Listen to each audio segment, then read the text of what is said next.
Hi, everyone. I'm Rhoda Shermer, and I want to welcome you to the Network for Responsible Public Policy's M.I.A program covering the issues of Ukraine. So we've got a lot to cover, but before I have you meet our speakers and facilitator, I'd like to talk briefly about our Q&A session, because we believe the Q&A session is just as important as the presentations you're going to be hearing. We really want to have all your questions and concerns addressed. So if you will, submit any of your questions now by going to the Q&A tab. And then as the questions occur to you during the program, please submit those as well. And we have Lee Chinitz, who's a board member of NFRPP, and he's going to organize all the questions for our participants. And then we'll see you at the end of what we think is going to be a very stimulating and terrific program. So I'm going to have you meet our facilitator, Gideon Rose. Gideon Rose is the Mary and David Boys Distinguished Fellow in U.S. Foreign Policy at the Council for Foreign Relations. He was previously editor of Foreign Affairs from 2010 to 2021. He served as Associate Director for Near East and South Asian Affairs on the staff of the National Security Council and under the Clinton administration. His most recent articles in Foreign Relations are Why the War in Ukraine Won't Go Nuclear and the Irony of Ukraine. If you want to know more about Gideon Rose, please Google Gideon Rose. So Gideon, hello and welcome. And please start the program and have everybody meet our terrific speakers. Thank you. Thank you very much, Rhoda, and thanks for this opportunity, and thanks to all of you for attending. The responsible and public policy aren't words you usually see in close conjunction these days, so it's delightful to be with this tiny little handful of refugees from the past in the world that we would like to be in, to discuss some of the really terrible things going on in another part of the world, which is close to many of us, although distant in space. We've all been following this crisis from its crisis mode in which war seemed possible to the Russian invasion in February, to the heroic resistance by Ukraine, to the humanitarian catastrophe that's played out, to the fortunes of war, which have turned in recent times increasingly in some ways in the Ukrainian direction. And we are at a fabulously interesting and important time to assess what's going on, because the contours of much of this, of what's happened to date, are now familiar, but as we approach the end game, the questions of what happens next become ever more important. And we go from purely military analysis to the kinds of strategic context and political and social and human analysis that our extraordinary speakers can bring to bear. We are greatly privileged today to be able to chat with two wonderful experts, the kind of people that all the rest of us turn to for knowledge and guidance and wisdom in times like these, because unlike everybody else who's talking about Ukraine and Russia, they actually know about it. Timothy Frye is the Marshall Shulman Professor of Post-Soviet Foreign Policy at Columbia. Oksana Shevel is the Associate Professor of Political Science at Tufts. Both of them have numerous publications and great professional specialty expertise in many facets of the subject, which we won't go into. You can read it online. And what I'd like to do is get right to the heart of it. So what we're going to do is they're each going to make a short opening presentation on some aspects of the situation that they're uppermost in their mind. I'll engage them in some back and forth, and then we'll have a general discussion with all of you as well. So Tim, why don't you start us off? What is at this point in the war, what are the key things we need to know, and what are the things that are on top of your mind? You're muted. Oh, yeah. Thanks a lot for the generous introduction. I'm really looking forward to our discussion and the questions that we get from the audience. For a long time, I've made the case that when we look at Russia, the two frames that we usually use don't get us very far. We tend to look at Russian politics through Vladimir Putin's worldview and occupational background. And we often reduce Russian politics to a single individual. And we get more portraits of Putin. What does Putin really want? Those only get us so far in that I don't know what Putin wants. He doesn't talk with me about these things, and he's a politician. So of course, he never reveals what he is truly thinking, and he's always trying to spin. I don't say that to disparage him, but this is what politicians do. Also, he's running a country of more than 140 million people. It stretches across 11 time zones. That's well educated, that's urban, that until recently was integrated into the global economy. So clearly he's not doing this himself. And he faces the same kinds of trade-offs that all autocrats face. How do you keep your inner circle happy and not revolt against you? And how do you keep the masses off the street, which is the other threat to all autocrats? And the problem is that resolving those two threats is difficult because reducing one of those threats typically makes the other one much worse. So for example, Putin has used massive corruption to enrich his cronies and keep them happy, but he can't allow them to steal so much that the economy collapses, which would bring people onto the street. And as we look in terms of propaganda, there has to mix in enough truth so that people keep watching, but also mix in enough lies so that they get the Kremlin point of view out. So I think we're much better about thinking about Putin as an autocrat like lots of others, who faces these very common trade-offs and bring politics, real politics, coalition building, persuasion, the occasional use of repression back into our analysis about Russia. The other way people talk about Russia is some kind of eternal Russia that's been unchanged for the last 300 years, as if there's a continuous line in Russian history that allows us to predict what Russia is going to do next. But as I look back over the last 300 years, I see much more variation. Sometimes Russia has cooperative relations with the West and sometimes not.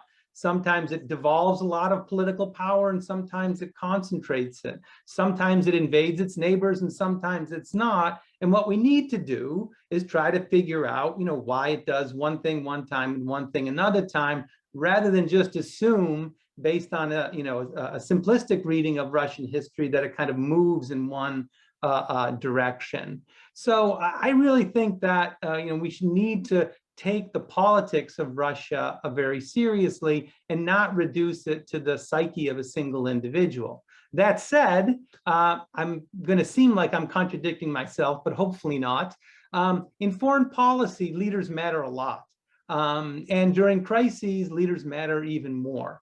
And the tragic and fascinating thing about Putin's decision to invade Ukraine is that prior to the invasion, 80% of Russians in public opinion polls were perfectly satisfied with Ukraine as its own sovereign state. In repeated surveys, only 20% of Russians thought that Ukraine and Russia should unify into a single state.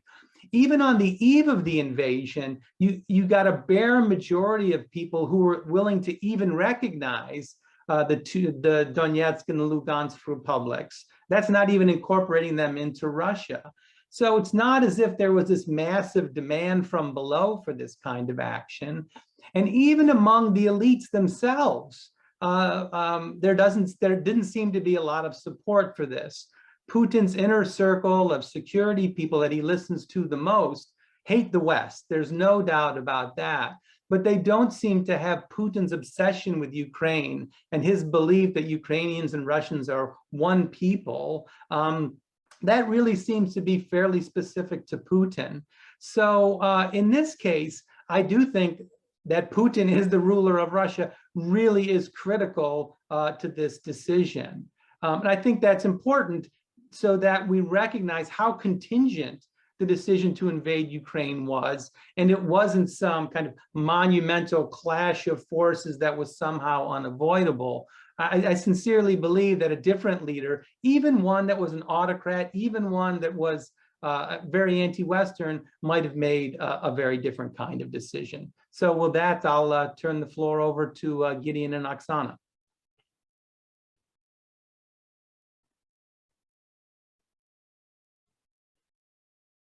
You are muted, Gideon.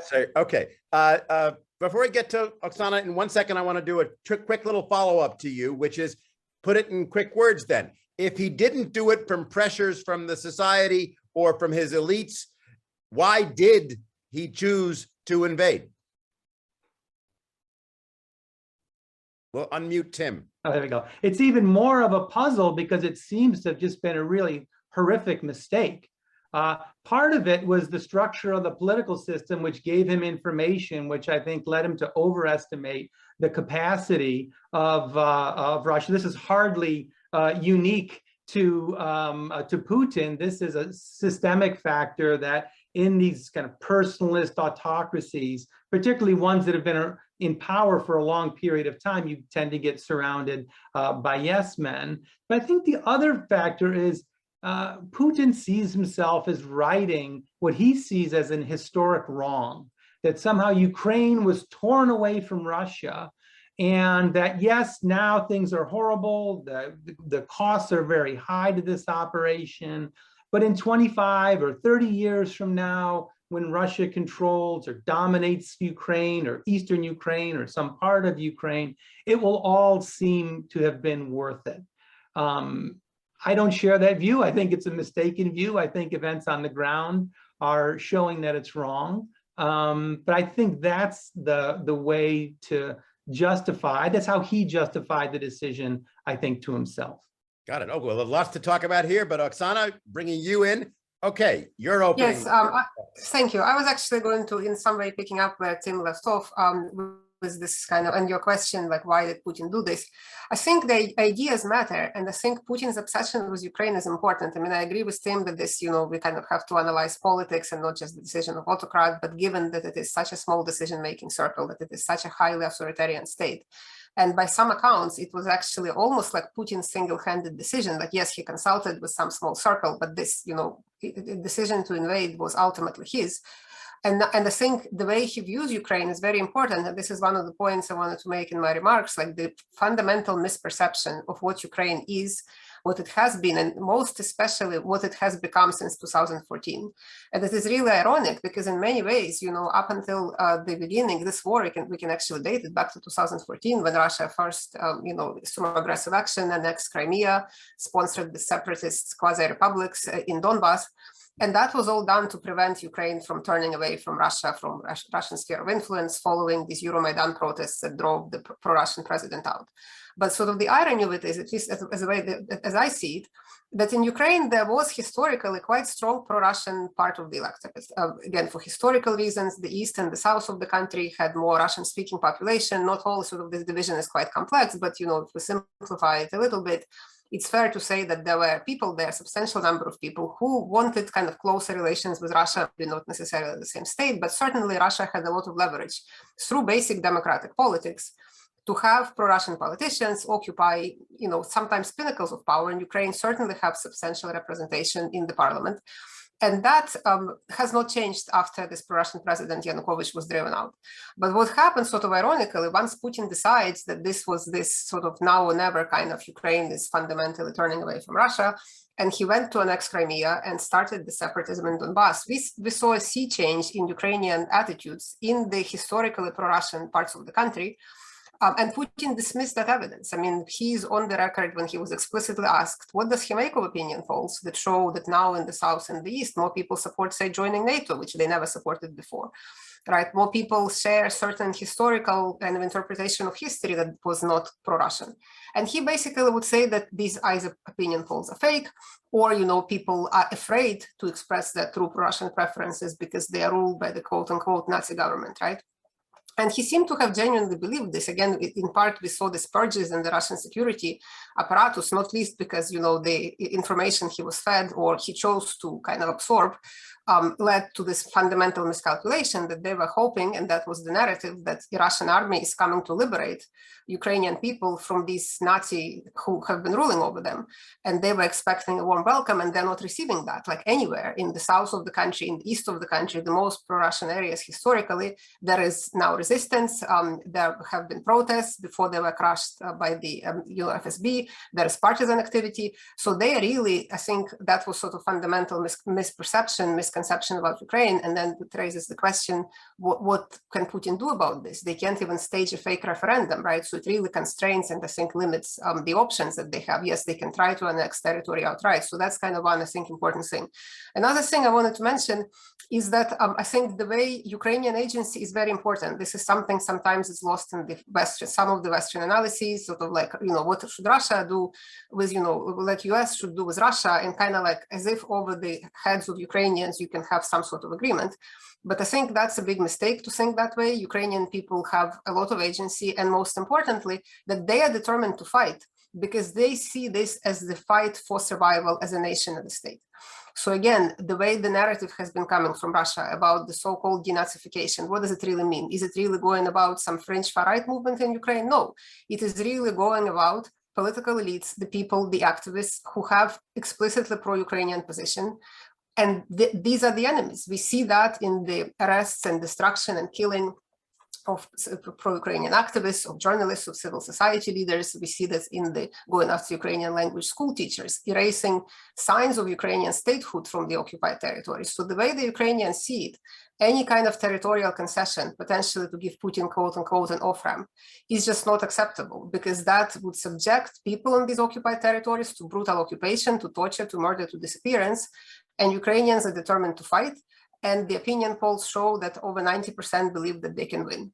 Is Western aid very important in this regard? Absolutely. But I would argue that even if there wasn't, first of all, different countries might kind of choose differently. We can maybe get to it in the Q&A, kind of how the collective West responds. But this determination of Ukrainians, again, they see it as not about kind of, security. They really see it as about fundamental right to exist as the nation and the state. So I think that's very important. So again, it raises this question: is it about NATO? Is it about Putin's imperialism?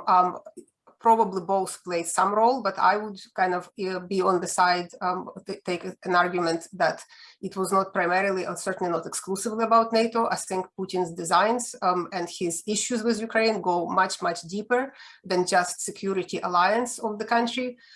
It is really goes about towards memory politics, towards linguistic politics, towards economic reforms, towards local administration. He believes essentially there is a sort of Western meddling, right, in every, as he said, down to the level of the last municipality, down to the level of the last platoon.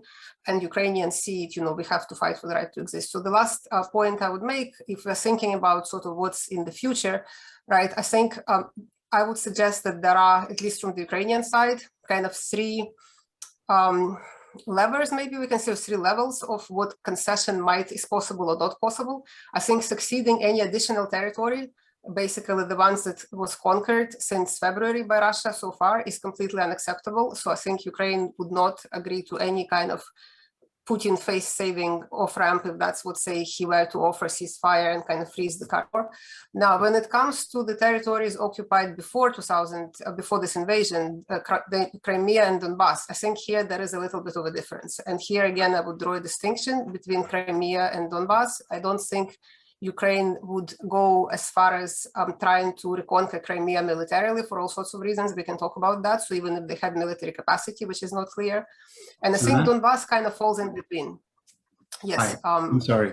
Could I just ask you to try and slow down a little bit? We've had a couple of requests that you take the pace down just a tad. If that okay, I'll try. It's just okay, but I'm pretty much done. So I was just going to say that I think when we think about kind of possible settlement, first of all, I think the settlement would be determined ultimately on the battlefield, because whichever side has an upper hand militarily, that would be the one that would be dictating these terms of settlement. But I think for Ukraine, again, what is acceptable and what is not acceptable, I would draw this distinction between the territories occupied since February, the territory in Donbass that was occupied back in 2014, and Crimea as a third kind of separate case. So I'll end here. Okay, so this is fabulous. right now, what we have, and this is why we have these experts, we have a great model of everything that's happened to date. We have Putin, who is in charge, not with complete and total power, but with substantial power and constituencies, but with a great deal of freedom of action and a great deal of control. He has obsessed ideas about Ukraine and Russia and Russian empire and Russian greatness and what was taken. Prospect theory would suggest that his framing is of a much larger Russia than is currently exists, and he sees it as trying to get back what is rightfully there. He sees that historically slipping away from him by developments inside Ukraine over the last decade, which therefore creates a closing window of opportunity to right this historical wrong.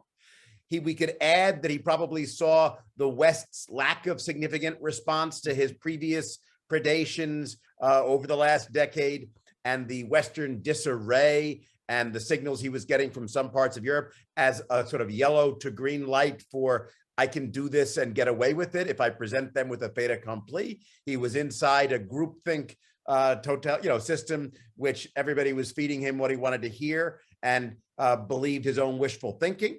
And as a result, he tries to make a big grab for Ukraine, take all of it, present the world with a fait accompli, reestablish Russia, and right this historical wrong.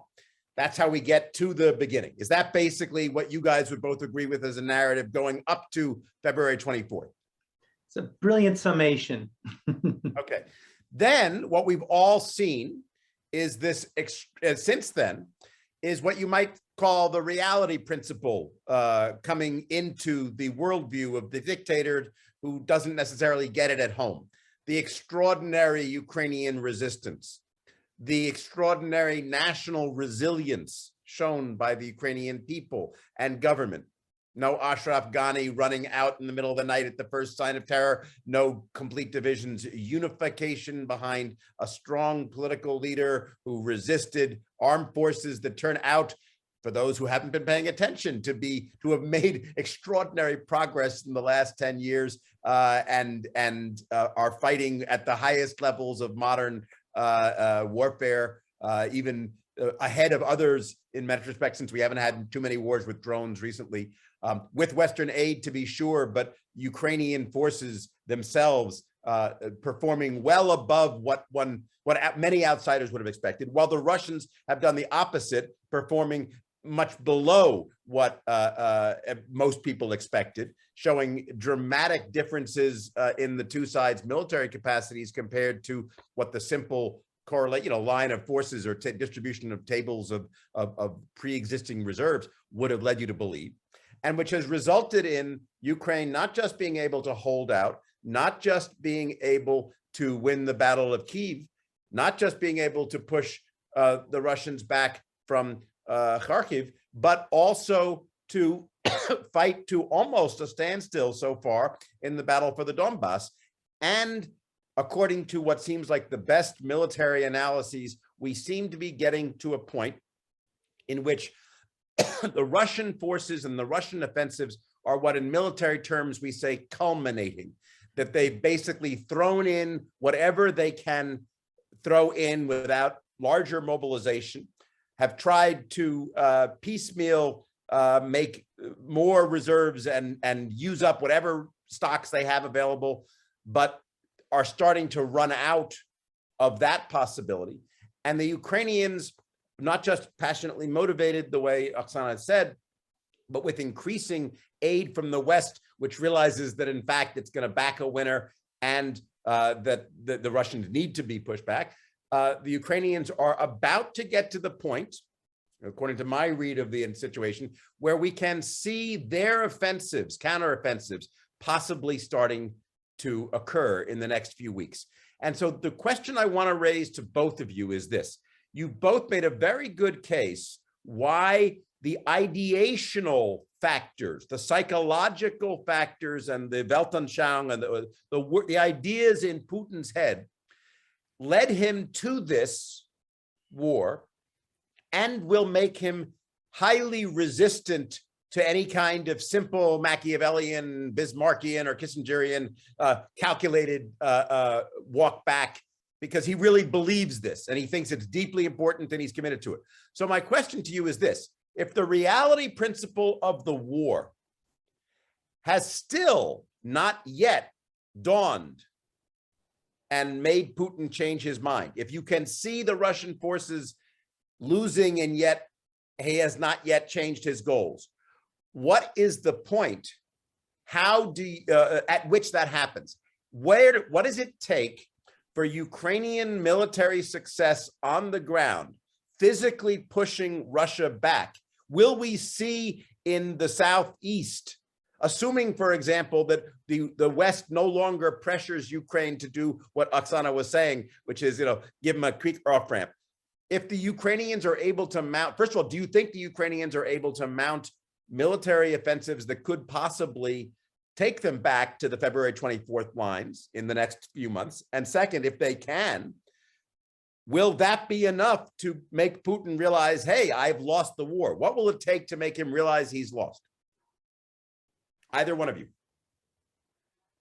Oksana, do you want to, or I'll go? I can start. I mean, it's a lot of questions in there. Let me just sort of pick on a few things, right? I think as far as the military, I mean, I'm not a military analyst or strategist. And when you read the analysis, it seems like you can sort of spin a story either way, right? Like there is one, as you're saying, that the Ukraine is receiving more heavy arms. It's highly motivated, right? Russian army has all sorts of problems. They may have run out of resources, right? Or running out. Hard to replenish with the embargo and parts for the weaponry and so forth, right? But they still have a lot of like manpower and firepower, right? And they're essentially leveling down, like literally razing all of these Ukrainian towns and settlements, right? And inflicting casualties on the Ukrainian side as well, about which we don't actually have very clear picture. I think the Ukrainian side was not really forthcoming, like how kind of devastated or not the Ukrainian army is. Like, yes, it's true, they can still mobilize.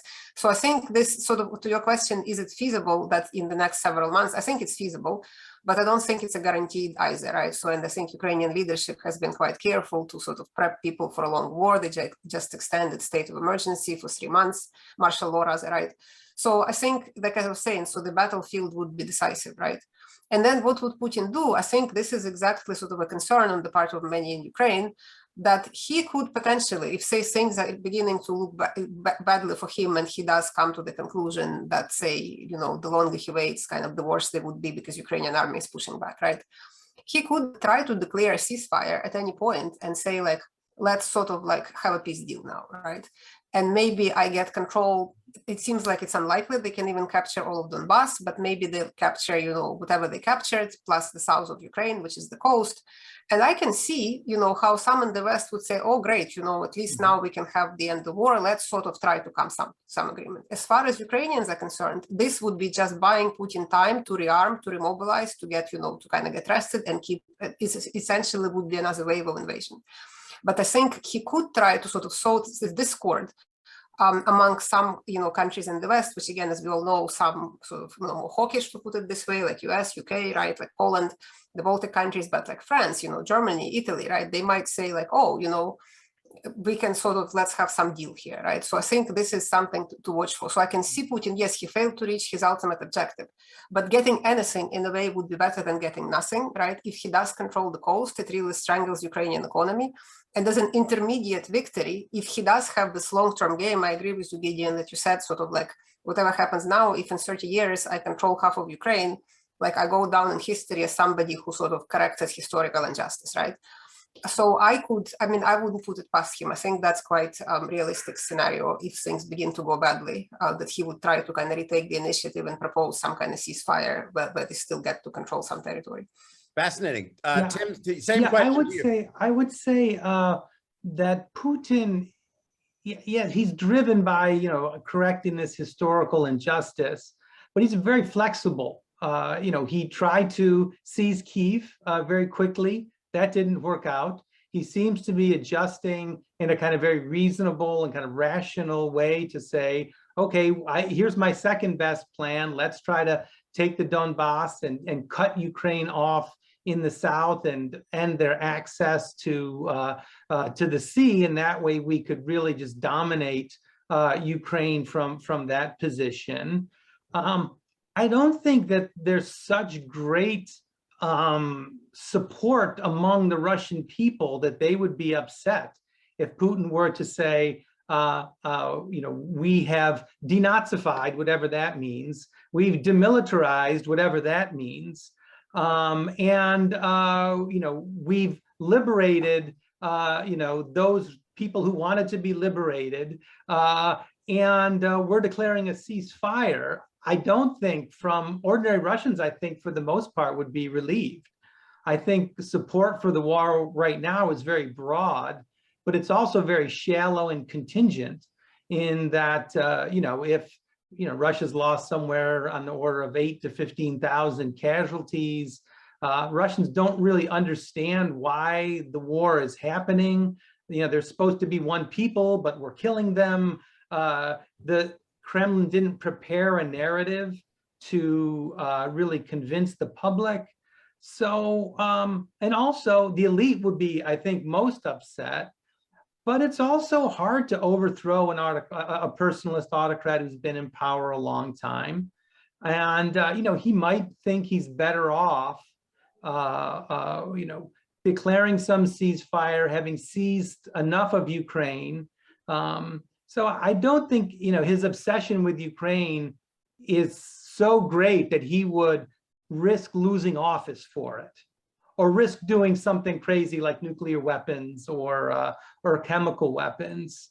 For my mind, so much of Putin's foreign policy has been very calculated, and the invasion of Ukraine seems to be unusual in that regard, much less so than, the annexation of Crimea was very low risk and very high reward. The intervention in Syria happened after it was pretty clear the U.S. didn't really care that much what was going to happen there.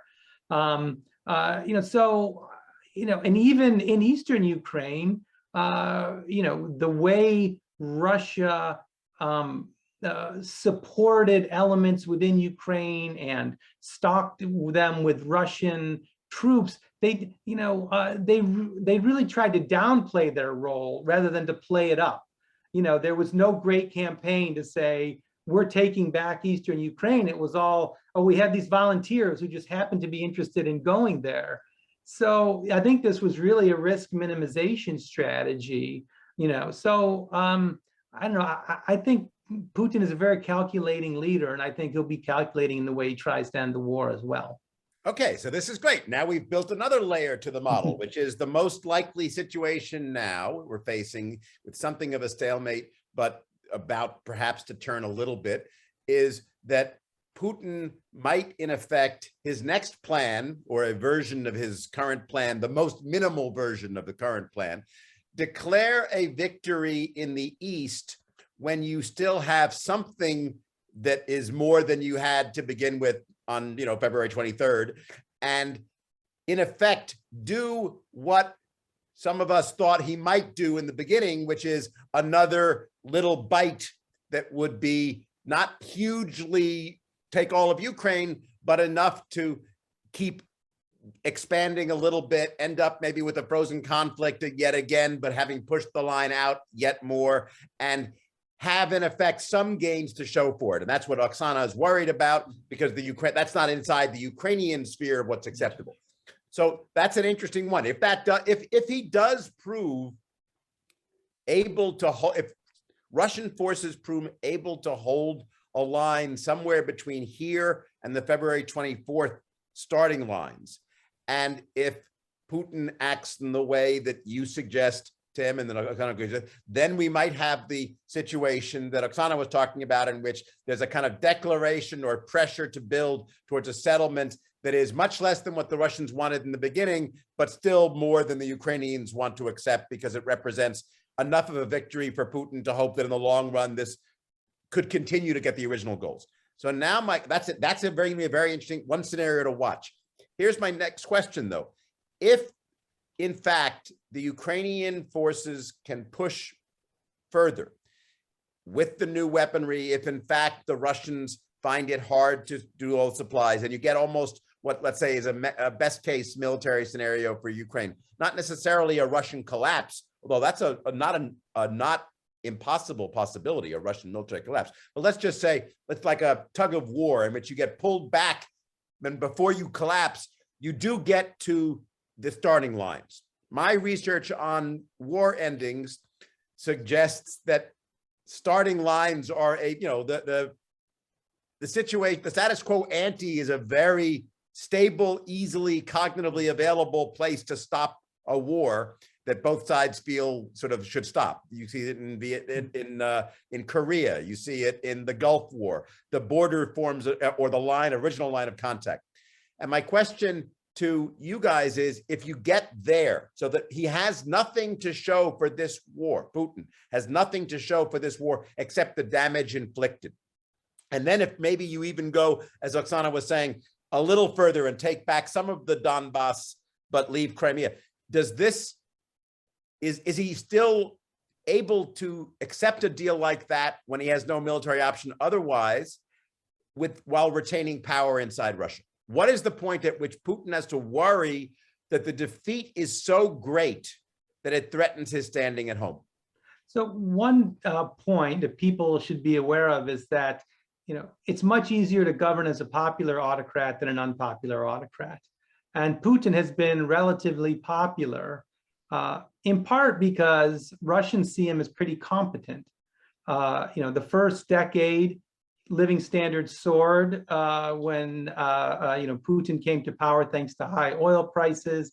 Putin managed that relatively well. The next decade, there was the annexation of Crimea, which again, from the Russian point of view, went very well. Since 2018, though, things haven't gone very well in Russia. There's not really a strong narrative of competence. And if you look at individual indicators of how people view Putin, they see him as less competent. So what's dangerous for Putin is if his popularity falls because people see the invasion of Ukraine as done incompetently.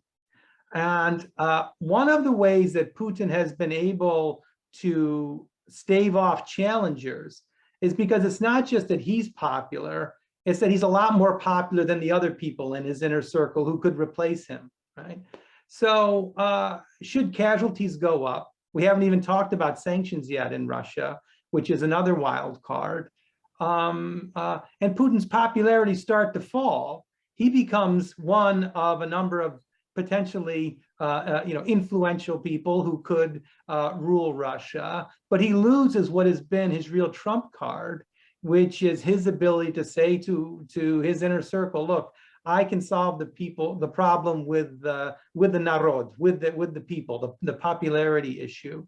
So that's something that I would look for, and I think Putin will be somewhat sensitive to that if he sees the domestic situation, the wheels really starting to spin off on the economy.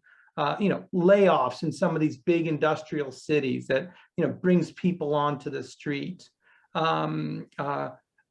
Economically are already very unhappy because they've lost tremendously.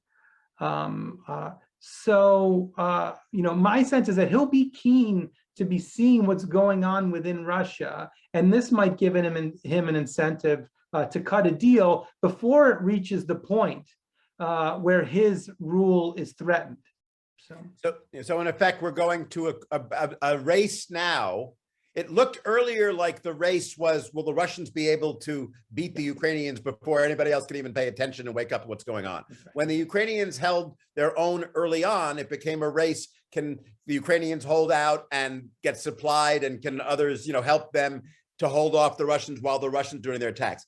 Now that things have sort of come to the middle phase of the war, we're getting closer to the end, and it looks like the race is, will the West be able to maintain its unity, the pressure economically, help the Ukrainian military with aid to the point where they keep the military pressure on Russia long enough before Putin feels the domestic heat from being physically pushed back on the battlefield and increasing the other home. It's an interesting race.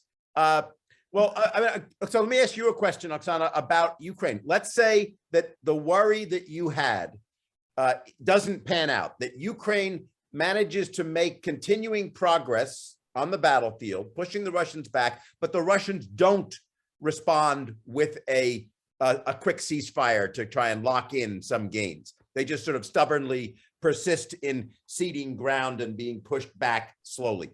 Do you have any worries Or what will the Ukrainians do in that scenario? Is there a point at which we have to worry in the West outside, not about us restraining Ukraine from what it might otherwise do before the end, but us restraining, or the West starting to restrain Ukraine a little bit because we don't want it to go too far? I personally, for example, have been scared a little bit by the unexplained explosions and attacks inside Russian territory.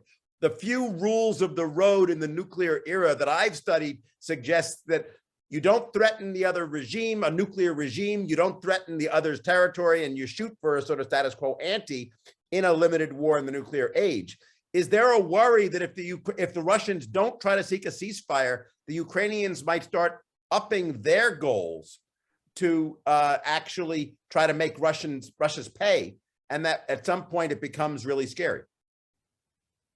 Let me kind of maybe mention a few things. So first of all, right, like the idea that Ukraine sort of owns not to upset Russia, many in Ukraine don't like that, right? Because at the very least, Ukraine is entitled as any sovereign state to control the territory that it is, recognized in as an UN member state, right? So when I was saying that when Zelensky signaled that he's willing to treat Crimea differently and sort of push the proverbial can down the road and commit to non-military settlement, I think that's wise, right? But at the same time, I don't think, Ukraine would say like, okay, take Crimea because, like just to sort of keep you happy, right? Now, I think pushing into Russia, if it came to that point as in being militarily possible, which I think is a question mark, right? Two things I would mention here. First of all, what we see now is that there is continuing shelling from the Russian territory, even in the territory that Russia left, in the north of Kyiv, in Sumy, right, in Chernihiv area.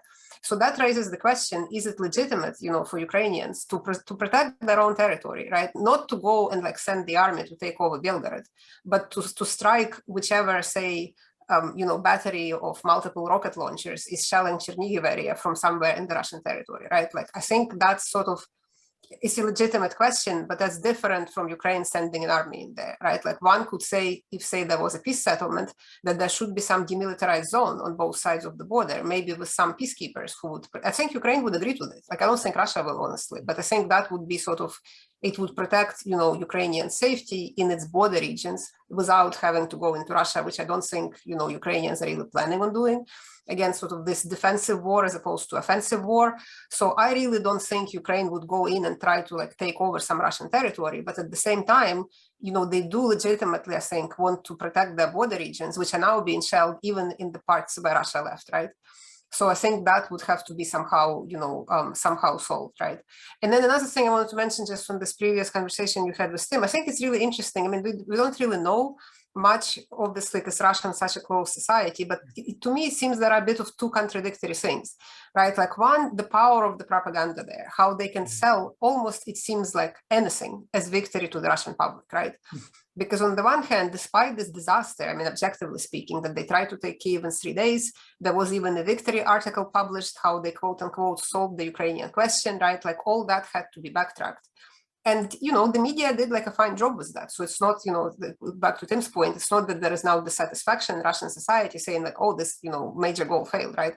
So I think if we kind of broadly speaking, given, I think, the power of the propaganda there, it is quite plausible, at least, that Putin could even say withdrawal from the territory, not only that they control now, but potentially even from Donbass. I think Crimea would be harder, but Donbass, to sell as a victory, they're saying they're really not fighting Ukraine, they're fighting NATO, right? And as you said, like we demilitarized, we destroyed like tens of thousands, or however many they're going to save Ukrainian, armed forces and depots this and, railroads that. So they could, they wanted to sell, the argument with this. But then I think we also like this decision-making circle is so small. And some sort of like, we don't know, I think we're speculating, but I think it's not impossible that if, say, enough of the closed circle Russian elite decided that Putin is really a liability, that they would have him removed, right? Like, in a way, we can't predict this, but I don't think that could be excluded. They could say, like Gorbachev, that his health doesn't allow. There is all the speculation. He has some advanced cancer, like who knows if he does or if he doesn't.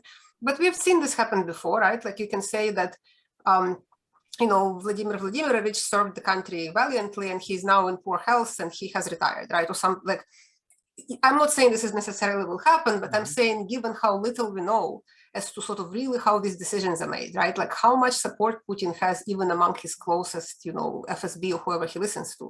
So if things were to go really badly and say, you know, some other members of the innermost circle would decide that really the obstacle is with him, right? And they see that they could, you know, save political regime, save, you know, their economic wealth, potentially, you know, get sanctions improved if they agree. Like, do they really care about Donbass? I really don't think they do, you know? So I'm just going to throw it in there. Again, I'm not saying this necessarily will happen, but I just want to say that, you know, in these close authoritarian regimes, these sorts of elite coups do happen when people don't really expect them and can't really predict them. That's like Hemingway said that people go bankrupt gradually, then suddenly. And that's the same way that autocrats fall. You know, one day they're in power and the next day they're not. People coordinate their expectations about what, you know, what they want, and then they move. So I'll pick up that one. I'm going to start incorporating questions from the from our audience, but let me pick up on that one with a little personal history, because in the early 90s, I was on the National Security Council staff dealing with the Middle East, and I remember talking to an old CIA hand at a White House Christmas party about Iraq, and he was saying, how are things going? Because I was in my area. I was a very, very low area, but I was following it all. And I said, well, it's really tough because the situation is so fluid. Either the sanctions are going to work and he's going to be overthrown in a coup because there's such turmoil going on and he's under such pressure that he can't possibly stay too much longer, but we can't possibly keep the sanctions going longer because our coalition is so big. So one way or the other, it's going to jump in the next few months. And I just don't know which way it's going to be. And the old guy looked at me and was like, yeah, that's possible. Want to bet? And we often settle these kinds of things for our own things, not because we're callous people, but because it helps you put the odds in question. And I said, sure, which side do you want to take? And he said, oh, I'll let you have both of the tail ends. And I'll just take the situation stays the same. And I said, you're kidding, because didn't you hear what I said? Either he's going to fall or the sanctions won't be able to be kept up. And he said, I heard what you said. Even money, $20 over the next year.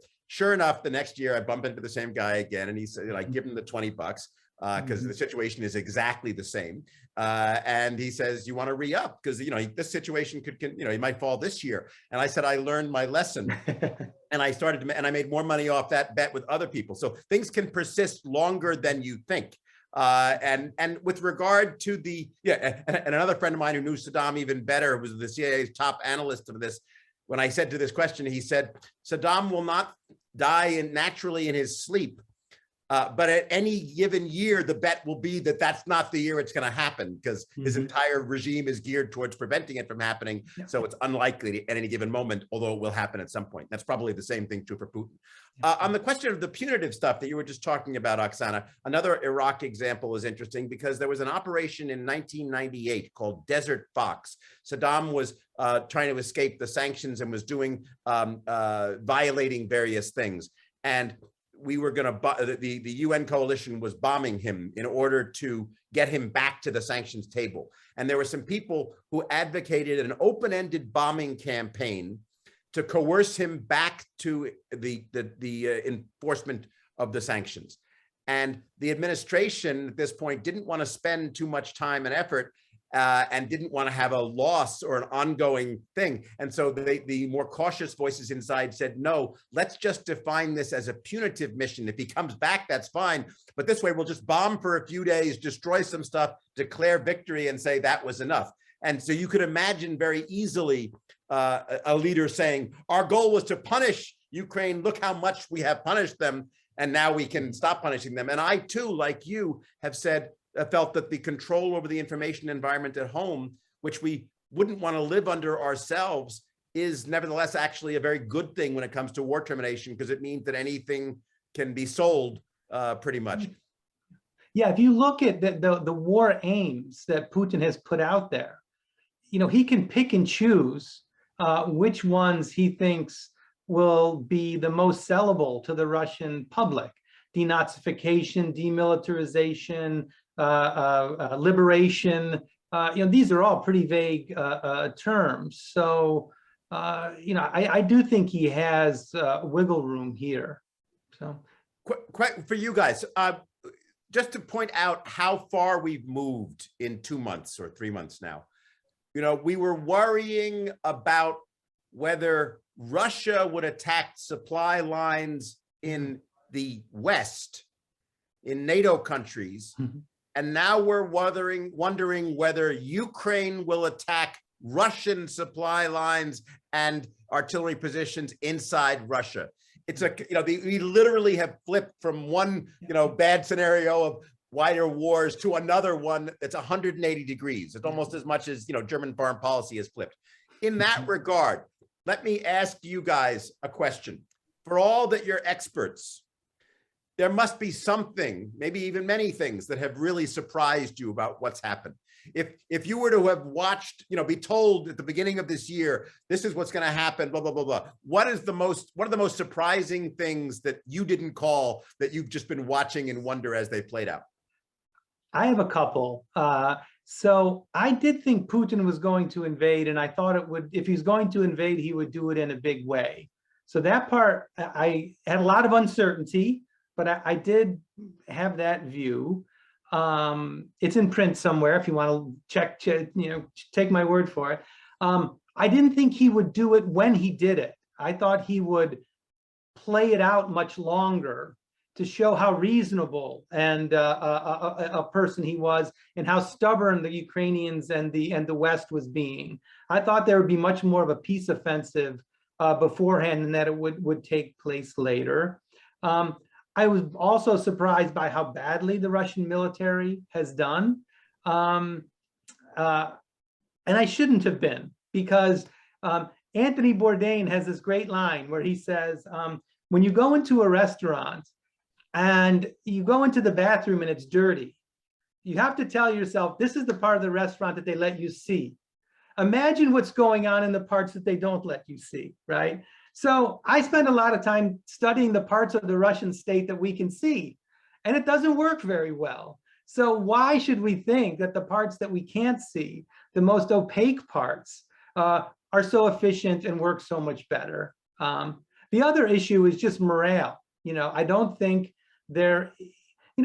it's important for autocrats to have narratives about why they do what they do. It's hard to coerce people into doing things all the time. It's much better as an autocrat if you have a narrative that you can sell to people about why it's important to do something. And, the narrative has been all over the map on the Russian side. And I think that's one of the reasons why morale has been low and casualties have been high. And we haven't seen, the Russian troops being willing to take the kind of risks that are often necessary to succeed on the battlefield. So those are a couple things. And then, of course, the Germans, they're about face. And if you ever would have told me that, the Germans would be rearming and all of Europe would be applauding, that even makes it even more surprising. So, anyway. Oksana, what have you been surprised by?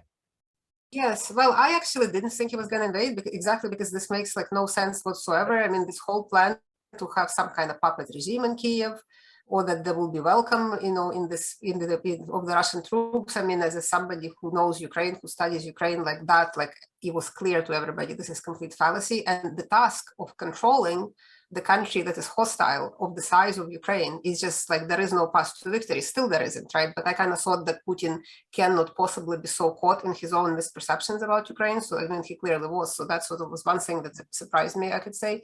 And another thing that surprised me, and I'm still really kind of almost sad. I mean, not almost, I am sad about it.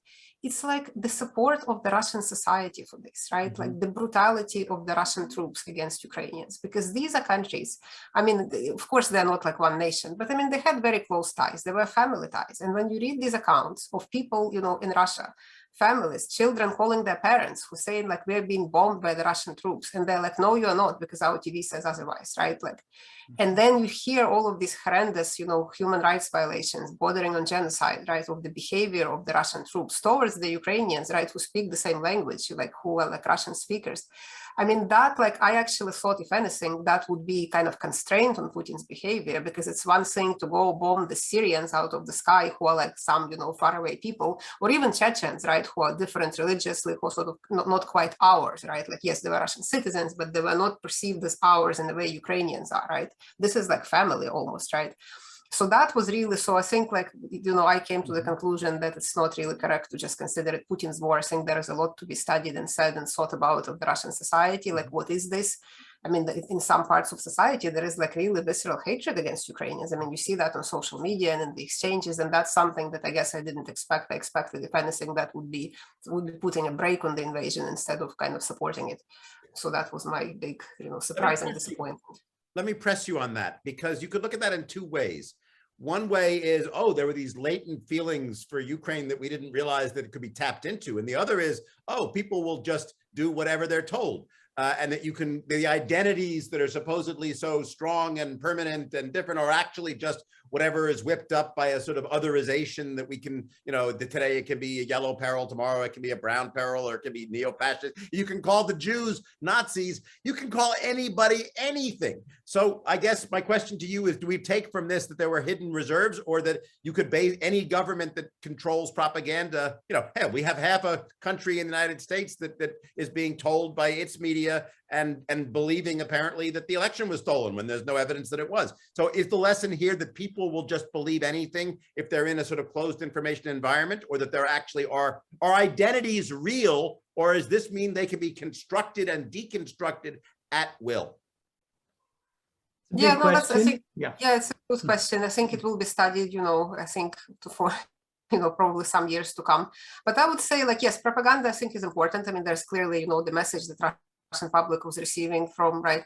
But I think it also depends on if it falls on any kind of preconceived prejudice and so forth, right? And there is a long history, you know, in both in Russian Empire and in the Soviet Union, of Russians looking kind of at Ukrainians, kind of like down their nose, right? Like they were these, you know, little brothers, yeah, but they were kind of like, the language was funny. And this was like maybe kind of almost benign, we could say. I mean, I certainly came across that, like I'm from a mixed family, and, you know, they both Russian, Ukrainian, and my grandmother spoke Ukrainian. And in the Soviet period, when she would go to a store, and like a clerk would tell her, speak like a human being, because she was speaking Ukrainian, right, in Ukraine, and like it stays with you, right? So I think there was, so I mean, I don't have a definitive answer to this, but I think it's a combination of things. I think this sort of maybe prejudice against Ukrainians, or sort of this imperial superiority, which was quite widespread, this was not just the elite phenomena, was really whipped up by this propaganda and kind of came together in this, you know, the kind of policies that both the Russian armies pursued, you know, acts, and the way the society supported it. But at the same time, I think you're right. If the propaganda was not there, or if the propaganda was different, right, maybe the reactions would be also quite different, right? Because many people who were maybe torn may have believed their family being bombed instead of the state TV, right? So I think propaganda clearly played an important part. Yeah, I think it's interesting, you know, before the war, when you looked at Russian public opinion, and prior to the war, you could actually do pretty good public opinion research in Russia. I mean, this was the Russian relations with Ukraine was a pretty low priority issue. Most Russians the economy was in bad shape. You know, corruption is a major problem. You know, they have enough problems to worry about. War changes things, though, and I think in any country, particularly in Russia, which has a history of being a great power, the rally around the flag, the rally to support your government during the war, it's hard to resist. I think it's hard to admit that your government is doing things that you think are inconceivable. I've been using this analogy about, in the U.S. lost its innocence in Vietnam. In that going into Vietnam, I think most Americans thought that the U.S. was a force for good in the world, right? By and large, you know, it was. Vietnam happens, and you get this massive split between younger people who realize that, well, maybe the U.S. is not always a force for good, and an older generation which continues to hold that belief. And that ripped apart American society for, you know, decades, really. I think it's quite possible that you could see a similar thing happen in Russia over time. You already see that people under 40 have a very different view of Putin than people over 60, for example. You know, the information worlds that these two groups live in are very different. And one thing we see from public opinion about wars is that there's almost always a spike early on, and we're still relatively early, but it's just a question of how quickly the decay rate, how quickly the support for the invasion falls. And, if it's the case that sanctions are biting, casualties are higher than expected, and the war looks like it's not being competently fought, I don't think it's inconceivable that people will change their views. I think right now we're still in this period where, people are still buying the Kremlin narrative, but you see it leaking through in different social media, even in the state television. You do see people struggling to explain why it's taking so long. So, the message is getting through a little bit. Okay, we have a lot of questions that I'm going to group into some batches, maybe even summarize some, because we have a wonderful audience that's submitting lots of things. If you have any, continue to send them in. A lot of them relate to China. So Oksana, first you, then Tim. What is your take on China's role in all this, its relation to this? Any aspect? We have several different China, the relation of China to this war, the role it's playing, the role it's likely to play, the implications for it. Any of that. Yeah, I don't think I have particularly great insight on that to offer at all. It's not something that I follow closely or have expertise on, so Tim will probably say. But I would mention a couple of things. Like one thing, I think in Russian propaganda, since we are on it, they really emphasize that, yes, like instead of saying the world is against us, civilized world, they try to point out that actually the majority of the countries, if you count kind of like, are not imposed in this punishing sanctions. So China is on our side, India is on our side, right? Like a lot of African countries and so forth. I think to the extent China is on their side, I think it's questionable. And as Tim says, even in the state TV, sometimes you see this sort of, the commentators would say, well, they're more like fence sitting, they have their own interests, right? Do they really want to be dependent on China? So I think it's a complicated relationship. I think there is, for Chinese, again, as I said, I don't have great expertise, but clearly there is cost and benefit to them. You can sort of see how, like, in some ways it may benefit them to kind of be on the Russian side, but also, there are costs to that. And I think the Chinese leadership is, from what I can tell, kind of more like navigating between these two potential, right? But in Russia, I think they're trying to present China as in their camp. So that's really all I have to say. Yeah, so a couple of points. First, one Russian foreign policy analyst I know describes the Russia-Chinese relationship in general as, we're not always together. They don't always agree, but they're never openly against each other either. So China's not gonna stab Russia in the back. And we've seen some evolution of the Chinese position, where in the beginning, it was much more pro-Russian when it looked like, Russia was gonna be able to win, outright. But with the atrocities, I think in particular, China recognized that, backing a pariah state that's fighting with your main economic trading partner might not be such a great strategy. So, there was much more visible discussion of China's position early in the campaign, but they've really gone silent. I think, there's all this talk of Xi was going to be a moderator and all this, and we have seen anything like that. So I think the Chinese are really taking their cue from the facts on the ground. The other point is China and Ukraine actually have large trading relations as well. So it's not just the Russia-Chinese relation. Ukraine's biggest trading partners are not Russia, it's China and the EU. So the situation's even more complicated than the standard discussion of it. I'll add two little points on this on China, because I've been just talking to some officials and people who study this stuff, and like the types that can't tell you how they know things, but they know all the things. And two things that are interesting. One, China is very annoyed because they were trying to split or divide the United States and Europe, and Putin is seen as having driven Europe right back in the arms of the United States with a transatlantic alliance that's stronger than ever in the modern era. And China is like, damn, we were trying to separate them, and now that's highly unlikely.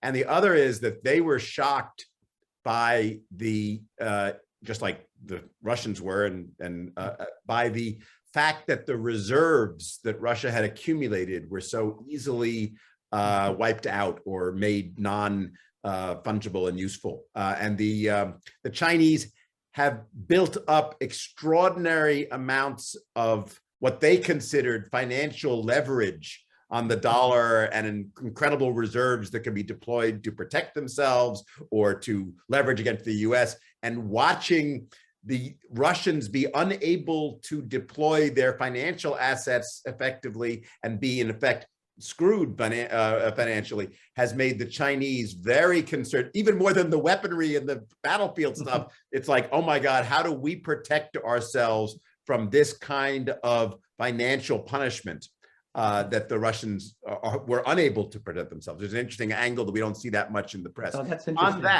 On that point, the financial stuff, another set of questions relates to the West, the home front in the US and in Europe, the extent to which support for the sanctions will continue, support for Ukraine will continue.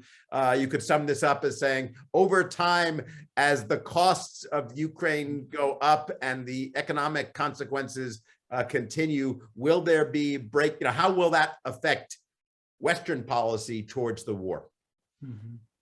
A couple points. One is there's some misunderstanding about the sanctions strategy, in that a large part of the sanctions strategy, at least on the US side, was not so much to get the oligarchs to flip on Putin, which I think people realized even from early on was unlikely, but simply to degrade Russia's military capacity and their capacity to use these large reserves to pay off the debts. And by that measure, they're working pretty well. The ruble has been artificially stabilized, but that's not going to be able to continue for indefinitely. We look at the largest tank factory in Russia, and it's running at part-time status.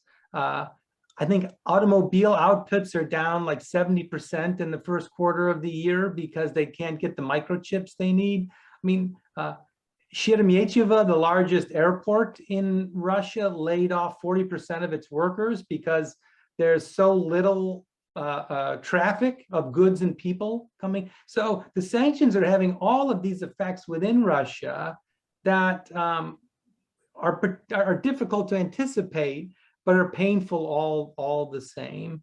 So in the U.S., this is one of the few issues that the Republicans and the Democrats agree on.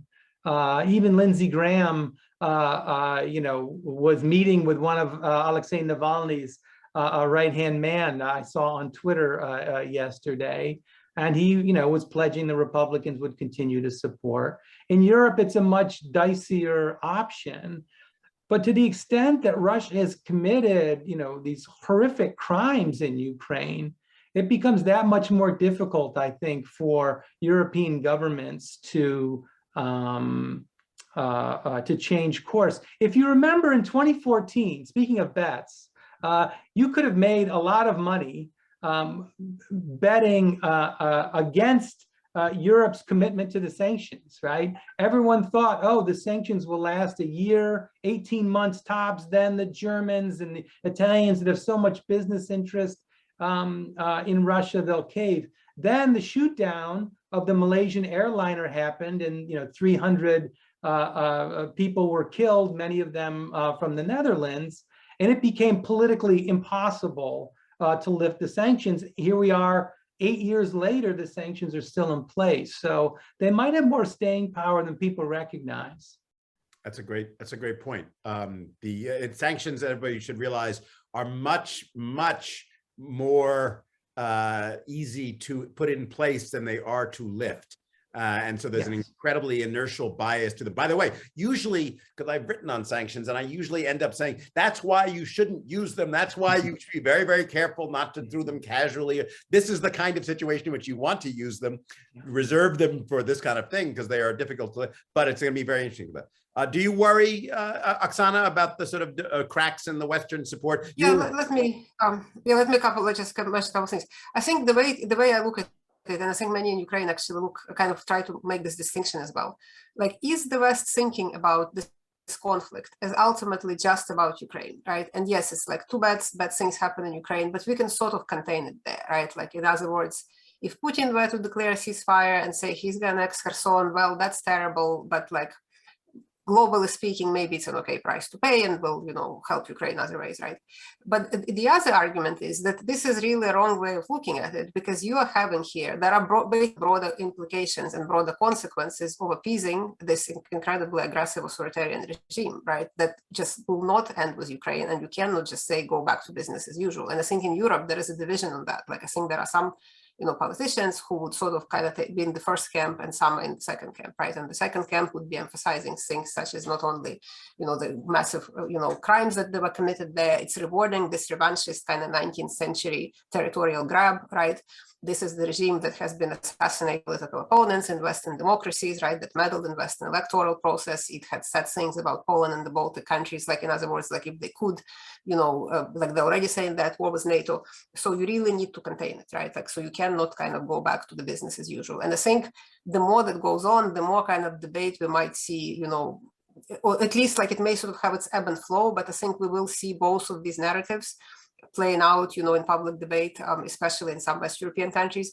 But I think that there is also even broader aspect to it that we haven't really talked about, say like the global food situation, right? Like, given that Ukraine produces all of these, agricultural products, and there is now, according to the world, what's it called, the World Food Program, right, and the UN, there is really danger of famine or, malnutrition in substantial number of developing countries, right? Like, that's again something that would become directly or indirectly a problem for the West as well, right? So in a way, like, you can't just sort of pretend that this can somehow be contained and sort of kept just about Ukraine and kind of go to business as usual. And how do you compel Russia to open Ukrainian ports, right? Like, would we come to the point, even if sort of we talked about the military, like the battlefield situation, right?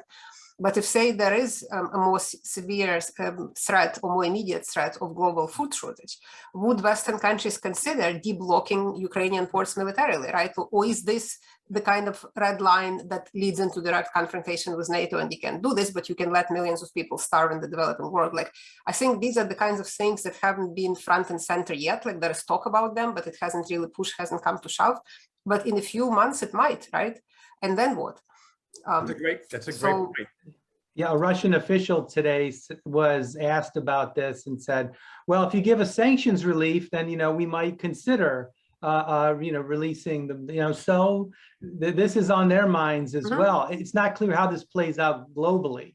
If Russia they've been is seen stealing, as being first of all, they've behind been it. stealing grain. They've stole like, a ton of grain from Ukrainian farmers, and tried actually to sell some of it, I think, to Egypt. It didn't go, then I think it went to Syria. So there is also sort of this, theft. But then, of course, given, I think Ukraine produces some like huge amount of corn and oil, sunflower oil that really feeds a lot of people, right, globally. So it's what you said about Ukrainian agency earlier, and that's often left out of the picture, is absolutely true here as well, because nothing succeeds like success.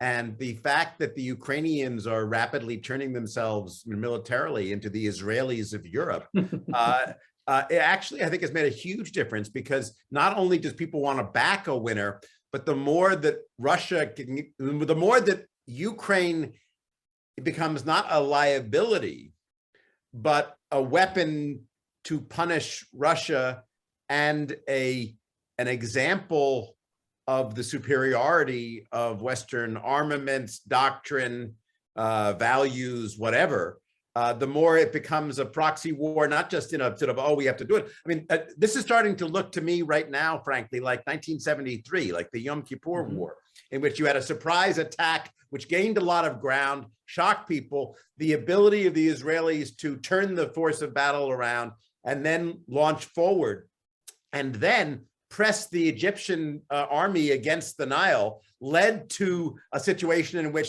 the Russians came in and said, you can't do this. The Americans stepped in, and the military success of the Israelis paved the way for some kind of solution in which you allowed the Egyptian armies to escape in return for segueing to some kind of diplomatic solution. I don't think we don't have many Kissingers right now, unfortunately, in this regard to make it work. But I think, the extent to which this is becoming a demonstration effect positively for all sorts of the West, I think will also make it easier for people to see why this is something that connects them in a positive way to the conflict. I mean, the change, to my mind, is so incredible in that February 1st, USAID was supposed to release the call for proposals for a $50 million grant to battle corruption in Ukraine, because the state was so weak that one of the main foreign policy goals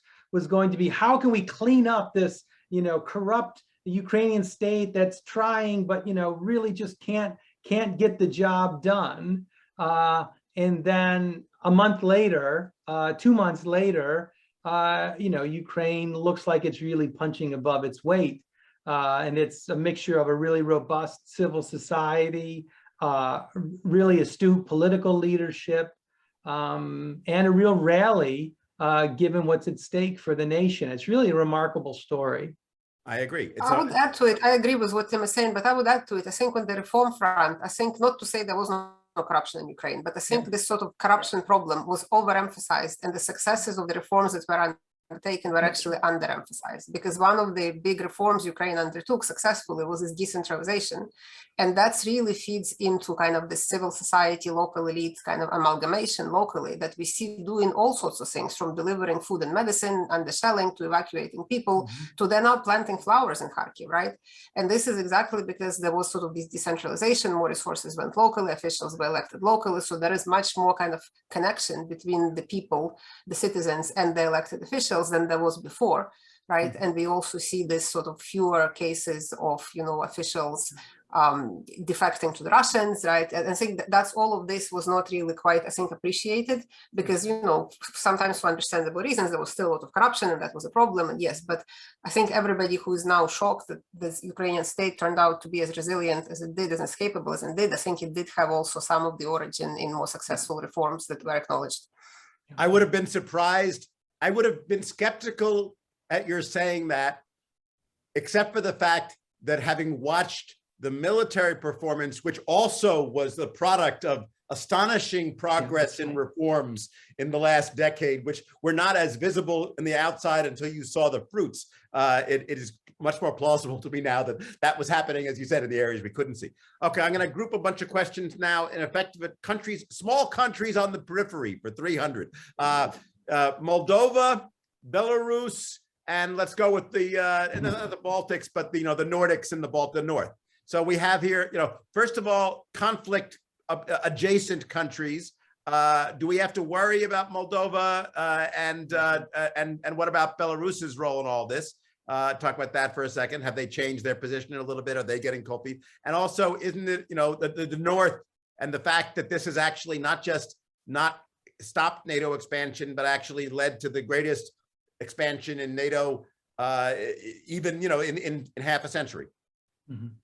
Yeah, it's fascinating for those making the argument that the invasion of Ukraine was really driven by concerns about NATO. That's a much harder argument to make today. Not just that Sweden and Finland have applied to join, but that the Kremlin just kind of shrugged its shoulders at this decision and said, yeah, as long as there's no weapons there, and it seems to be fine. But even Japan, right? They're talking now about changing the really pacifistic elements of their constitution, which are really out of step with modern Japan, which actually does have a big military in response to what they see as a more assertive Russia. So it's not just that in Europe you see this backlash, but even in Japan, which has had this territorial dispute with Russia over these 4 islands in the east for since the end of World War II, also seems to be changing, or at least it's possible that they will change this really historic position. I think the Baltics and the NATO countries, I think Putin really sees them as different. And, Ukraine is different, and Moldova, is not a NATO, is not under the same umbrella. So I think they are more at risk, but Oksana might have more sense than I do. And Oksana, you can take Edward Lippiner's comment on a question about Belarus too. Oh yeah. Yeah. I think, I mean, it's maybe a little bit, you know, I don't know, provocative, maybe not the right word, but speculative, let me put it this way. But I think like it is quite plausible that if Putin were to fail in this war, right, and it became clear that, you know, there is some sort of defeat, at least, you know, maybe not the most hardcore supporters in Russia will see, but it will be pretty clear for everybody. We may see the next wave of democratization, quote unquote, because I think regimes such as Lukashenko, also some Central Asian regimes, are really dependent on Russia, right? And if there is sort of, you know, some kind of internal, maybe not even full regime collapse, but some sort of substantial crisis, right? To the point we saw this massive protests in Belarus during the elections, right? There is very little, essentially there is no support in Belarusian society for this war. That's probably why we haven't actually seen Belarusian army enter into this war, which, you know, there was pressure on Russia, from Russia on Lukashenko, but according to the polls, there is something like 4% in the population supported, you know, the invasion. So Lukashenko ended up kind of, yes, he gave his territory and so forth, and I think it still creates problems for the Ukrainians because they have to keep troops along the northern border in case, you know, something happens, so it kind of detracts resources. But I think, you know, Lukashenko, in a way, sort of this domino effect, right? I wouldn't be shocked that if, you know, things go downhill in Russia, we would see waves, you know, reverberating in, you know, in Belarus. And another thing I would bring in, although it was not part of the question, this whole Russia-led, what's it called, Tim? Like the military alliance that they have with the Commonwealth of Independent States. Yeah, the CSTO. Exactly. Yeah. Right. They're not sending any troops, right? So you can see, you know, countries that are dependent on Russia in many ways, economically, politically, in Central Asia, right? Tajikistan, they don't want to be part kind of this war. So that's also something to kind of keep an eye on. In Moldova, I mean, again, from what I can tell, that the military contingent there is not substantial in size to really turn the tide of the war. On the other hand, this whole kind of Novorossiya concept, the new Russia, right, extending from Donbass through the south coast of Ukraine, Crimea, definitely Odessa, and connecting with Novorossiya, right? This is something that if, say, Putin were to conclude some kind of favorable to him ceasefire and, you know, frozen conflict, like that could be next on the list, because Odessa was definitely a target. It remains a target. They failed, you know, to capture it, but that kind of connecting it with that part of Moldova. So I think that is in play, maybe not in the immediate and kind of medium to long term for sure, right? And I agree with Tim. I think on the NATO membership for Finland and Sweden, right? It's like, how can you shoot yourself in the foot more than that? Talking about surrounding by NATO, now you're going to have this as a NATO border. First, they threatened some political, military, or whatever military technical measures. Then they said, well, it's actually not a big deal. So it goes again, you can sell a lot of things to the Russian public, right? So yeah, so I think that's another evidence that really this war in Ukraine is not primarily and not mainly about NATO. Again, 3 months ago, we were talking about or possible solutions, or people were characterizing, oh, maybe Ukraine could be Finlandized. Now, Finlandized itself is a concept, you know, Finland has been Ukrainized. Pepita Soto wants to return to the question of nuclear power, nuclear thinking. Are either of you worried about this going nuclear? I think you should be the one to answer this question. I You have the most no, because I insights think on it's it, not so, logical, and I see no logical gains for those use, and I think it would bring on even more opprobrium. And so I don't see it happening unless Putin literally thinks he's at risk, and deeply at risk in an irretrievable way, because he's directly attacked. But I just don't see it. But you guys know more. That's why you're the speakers. Yeah, I think it's a pretty low probability event. It's not as if Russian territory is at risk for all the reasons Oksana pointed out. Russia has traditionally had good civil-military relations in that the military generally stays out of politics. But the militaries also don't like to do things that could put their organization at risk. And, this could be one of those situations where there might be pushback to say, we might not do this. I think that's also a possibility. So I don't, we can never rule it out. Obviously, the cost would be tremendous. But it's hard to see how there's a path that gets us to the use of nuclear weapons, barring some very unforeseen option, and even one that, were to put Putin at risk, there might be ways, as Oksana mentioned earlier, to, ease him out in a way that would avoid that, highest rung on the escalatory ladder. Okay, so we're getting close to the end. This has been fabulous. Let me just ask you one final thing that you guys can wrap up with. One is about policy. Are there any specific questions or specific issues about U.S. policy that should be on people's minds that you would like to advocate for or change? And the second is about the humanitarian situation. We have a question here from Francis McCloskey. I have a bag of self-care items that I want to donate on behalf of displaced Ukrainians, but I'm having a hard time finding a recipient. Who should I donate to? Oksana, also, you can talk a little bit about the migrations, which has been one of your specialty, and the refugees in this brief time, the humanitarian aspects and any policy aspects. Take it away. Yeah, let me just maybe very briefly address the humanitarian aspect. I mean, one thing that I mentioned was the migration and displacement. It's very important to keep in mind that vast majority of the displaced people want to go back.